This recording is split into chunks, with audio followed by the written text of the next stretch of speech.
দিনের পর দিন বেড়েই চলেছে ধর্ষণের ঘটনা। এবার এই ধর্ষণের ঘটনায় ছাড় পেল না এক 2.5 বছরের শিশুকন্যা। ঘটনাটি ঘটেছে শিলিগুড়ি মহকুমা পরিষদের অন্তর্গত ঘোষপুকুর মেইলানি জোত ট্রাক টার্মিনাসে।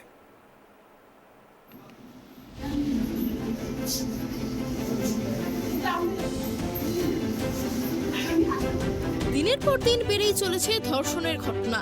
এবার এই ধর্ষণের ঘটনায় ছাড় পেল না এক 2.5 বছরের শিশু কন্যাও। ঘটনাটি ঘটেছে শিলিগুড়ি মহকুমা পরিষদের অন্তর্গত ঘোষপুকুর মইলানি জোত ট্রাক টার্মিনাসে। জানা গিয়েছে, গতকাল বিশ্বকর্মা পুজো উপলক্ষে বিভিন্ন দোকানে বহু রাত অবধি দোকানদাররা পুজো উপলক্ষে আনন্দে মেতে ওঠেন। এরপরে ধীরে ধীরে ট্রাক টার্মিনাস থেকে সাধারণ মানুষজন বাড়ি চলে যায়। এর মধ্যে বিগত কয়েক বছর থেকে ট্রাক টার্মিনাসে থাকা একটি সরকারি ঘরে বসবাস করছিলেন এক শ্রমিক পরিবার। স্বামী স্ত্রী বিভিন্ন জায়গায় শ্রমিকের কাজ করে দিন যাপন করেন। রয়েছে এক ছেলে এবং শিশু কন্যা। গতকাল তারা দুই ভাই বোনে একটি মন্দিরের বারান্দায় ঘুমোচ্ছিল। সেই সময় এক ব্যক্তি সেই শিশু কন্যাকে তুলে নিয়ে গিয়ে ট্রাক টার্মিনালে দাঁড়িয়ে থাকা একটি গ্যাস ট্যাঙ্কারের পিছনে নিয়ে যায় এবং তাকে ধর্ষণ করে। এরপর তার বাবা মা বহু খোঁজাখুঁজি করতে শুরু করে শিশু কন্যাটিকে। অবশেষে তাদের চিৎকার চেঁচামেচিতে স্থানীয় বেশ কয়েকজন দোকানদার ছুটে আসেন। ঘটনা জানাজানি হতেই খোঁজ শুরু হয় ওই শিশু কন্যার। এরপরেই দেখা যায় সেই ট্যাঙ্কারের পিছনে রক্তাক্ত উলঙ্গ অবস্থায় শিশুটিকে উদ্ধার করা হয়েছে। শিশুটি কান্না শুরু করে। পরিবারের লোকজন বুঝতে পারে কেউ তাকে ধর্ষণ করেছে।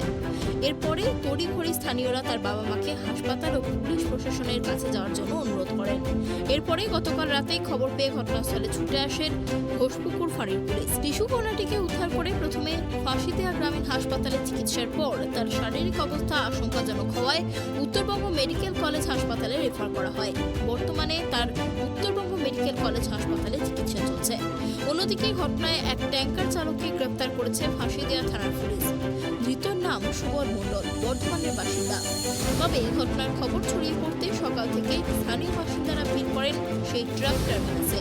তারা চাইছে এই ধরনের ঘটনা প্রশ্রয় দেওয়া ঠিক নয় এবং অভিযুক্তের কঠোর শাস্তির দাবি জানিয়েছেন তারা।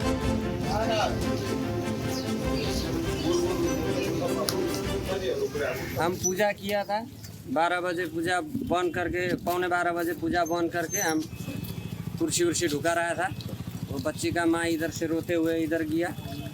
जाते हुए हम पूछा क्या हुआ, तो वो बोली कंसा भाई मेरा बच्चा आ रहा गया। तब वो कृष्णा भाई, हम और एक हिस्ताज भाई है, हम 3 जन हुआ। वो उसका पति पत्नी और उसका बेटा 4 जन होके खोजते हुए गाड़ी में सब तरफ खोजा। लास्ट में वो गैस टैंकी का पीछे उसका माँ उसका बच्चा मिल गया। बच्चा का अवस्था ठीक नहीं था, मट्टी वट्टी लगा था। बच्ची का पेशाब करने का जगह से रगत निकला, ब्लीडिंग हुआ था। उसका माँ का गोद में था। उसका बाद तो हम लोग बोला जाओ पुलिस में जाके रिपोर्ट करो, हॉस्पिटल ले जाओ। वो लोग हॉस्पिटल ले जाना हिचकिचा रहा था, पुलिस में जाने का लिए हिचकिचा रहा था। तब कृष्णा भाई और हम बोल दिया अगर तुम लोग अभी जाके बच्ची को इलाज नहीं कराओगे, पुलिस में नहीं जाओगे, तो कल सारा गाँवले को बोल के तुम लोग को यहाँ पे रहना नहीं देंगे बोला। उसका बाद में हम दुकान में गया, वो लोग इधर से निकल गया बच्ची को पकड़ के। इतना ही देखा। अगर इसको तो हमारा हिसाब से तो इसको तो अगर पक्का पक्की रेप होने से तो उसका तो काट देना चाहिए। मेरा हिसाब में उसका सोजा काट दो, छोड़ दो जा। গতকালকে বিশ্বকর্মা পূজা ছিল। তো গত রাত্রে আমাদের এই ময়লানিতে একটা ট্রাক টার্মিনাসে মানে বাইরে এক ভদ্রমহিলা আর ওর বাচ্চা মেয়ে আর একটা ছেলে থাকে। তারা ওইখানেই কালেকশন করে খাওয়া দাওয়া করে, এখানেই থাকে সরকারি করে। গতকালকে রাত্র 1:30টার দিকে আনুমানিক 1:30টার দিকে ওই বাচ্চা মেয়েটা 2.5 থেকে 3 বছর হবে, কোন মানে অসুর বলবো যে মানে নৃশংসভাবে এমনভাবে মানে র্যাপ করা হয়েছে। রক্তাক্ত অবস্থায় ওকে এখানে ট্রাক টার্মিনাসেই পাওয়া যায়। এরপরে আমাদের পাশে ঘোষপুকুর ফাঁসি দেওয়ার আন্ডারে ওখানে খবর দেওয়া হয়, ওরা আসে, ওরা ওই মেয়েটাকে রিকভারি করে মেডিকেল কলেজে নিয়ে যায়। মানে জঘন্যতম ঘটনা। আমরা আমাদের ময়লানি জুতের বাসিন্দার পক্ষ থেকে আমরা বলছি যে এই ঘটনা করে থাকুক তার দৃষ্টান্তমূলক ফাঁসি যাতে হয়। এই ধরনের লোককে ক্ষমা করা যাবে না, সমাজের অসুর ওরা। কালকে তো বিশ্বকর্মা পূজা ছিল, পূজার পরে তো আমরা তো 12টা একটা সময় মানে 12টা 12:30 এরকম হবে, আমার দোকান বন্ধ করে আমরা চলে গেছি। চলে যাওয়ার পরে তারপরে শুনছি যে সকালবেলা শুনছি যে এরকম শুনছি যে এখানে বলে ওই মন্দিরের মধ্যে বলে শুয়েছিল নাকি ওরা দুজন ভাই বোন, ছোট দুজনেই। তো মেয়েকে তো মানে নিয়ে গেছে আগে, তারপরে বাচ্চাটা মানে আমার ভাইটা ঘুম থেকে উঠে দেখতে যে আমার বোন নাই, তখনই মানে চিল্লা আল্লাহ বোনটাকে আমার খেয়ে নিয়ে গেলো।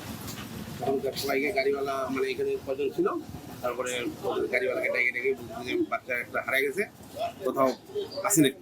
খোঁজাখুঁজি করতে গাড়ির নিচে পাওয়া যায়। কি অবস্থা পড়ে? তারপরে ওই যে ওকে মানে রেপ করা হয়েছে, মানে অন্য অবস্থায় ছিল, কাপড় এক জায়গায় প্যান্ট গাড়ির নিচে পড়ে। কালকে রাত্রের 1:30টার দিকে আমাদের এখানে এক মহিলা এবং আরেকজন, তারা স্বামী স্ত্রী এখানে পার্কিংয়ে এখানেই থাকে, এখানে ওরা দিনমজুরি খায়। তো বাচ্চাটাকে নিয়ে কালকে মন্দিরে শুয়েছিল মহিলাটা। তো হঠাৎ শোনা যায় ওই বাচ্চাটাকে কোনো গাড়িওয়ালা নিয়ে গিয়ে ওনার রেপ করেছে এবং রাত্রে 1:30টার দিকে ওকে রক্তাক্ত অবস্থায় এক গাড়ির পাশে পাওয়া যায়। তো আমরা সবাই শুনি, তো ঘোষপুর ফাঁড়িতে আমরা খবর দিই, ফাঁড়ির লোকজন এসে বাচ্চাকে নিয়ে যায়। তো ওনার মেডিকেলে নিয়ে যায়, ওর চেক আপ করায়।